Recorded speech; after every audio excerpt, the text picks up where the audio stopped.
Hi అండి, అందరూ ఎలా ఉన్నారు? ఇప్పుడు నేను చేస్తున్నది ఆరిది చేస్తున్నాను.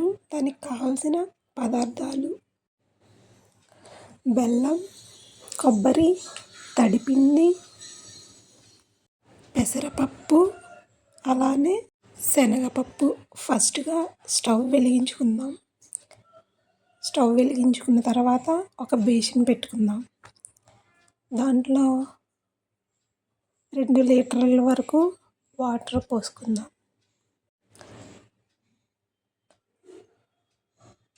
వాటర్ వేసుకున్న తర్వాత ఇప్పుడు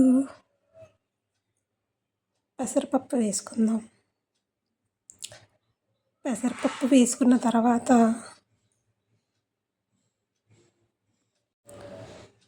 శనగపప్పు వేసుకుందాం.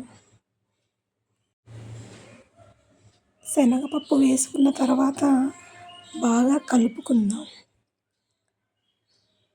కలుపుకొని మూత పెట్టుకుందాం. శనగపప్పు, పెసరపప్పు బాగా ఉడకాలన్నమాట. అది ఉడికే వరకు మూత పెట్టుకుందాం. అది 10 నిమిషాల్లో పొంగు వస్తుంది. పొంగు వచ్చినప్పుడు కలపాలి. అది కలిపి ఉడికిందో లేదో చూసుకోవాలి. కొంచెం ఉడికింది, ఇంకా ఉడకాలి. పప్పు ఉడికిందో లేదో చూసుకుందాం.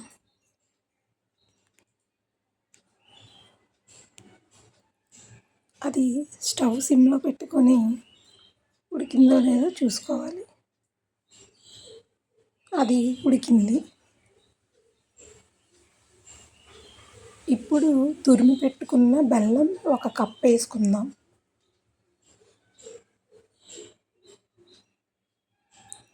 అది వేసిన తర్వాత కరగనిద్దాం.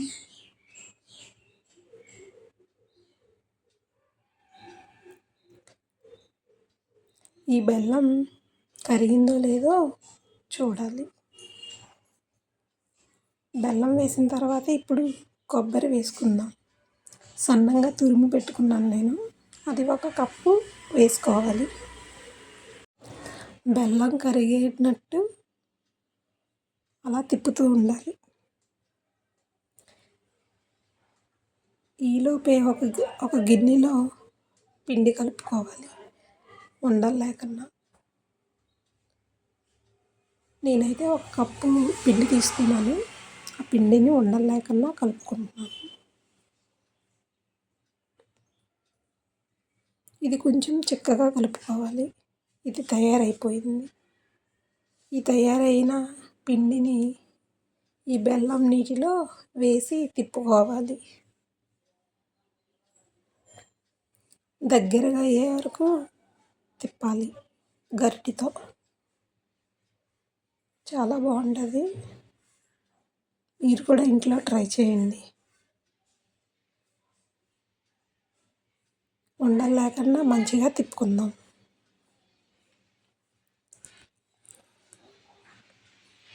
ఈలోపు కొంచెం వాటర్ ఉంటే వేసేసాను నేను. ఆ వాటర్ వేసి ఇంకొకసారి తిప్పుదాం.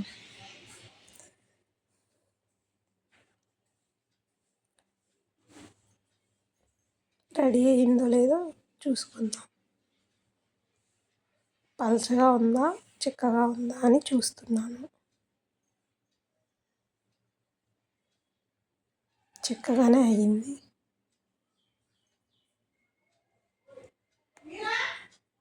ఇలా కుత్తలాడే వరకు ఉంచాలన్నమాట.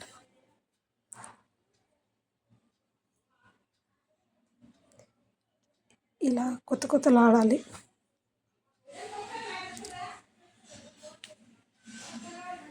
అలా ఆడినప్పుడే నేను ఆలుగడ్డ పొడి చేసుకున్నాను, అది వేసుకుంటున్నాను. ఆలుగడ్డ పొడి వేసి బాగా కలుపుకోవాలి.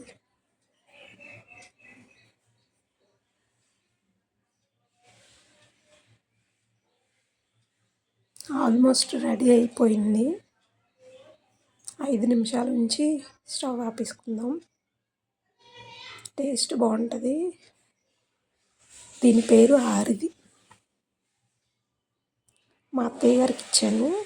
టేస్ట్ చాలా బాగుంది అని చెప్తున్నారు. లైక్ చేయండి అని చెప్తున్నారు.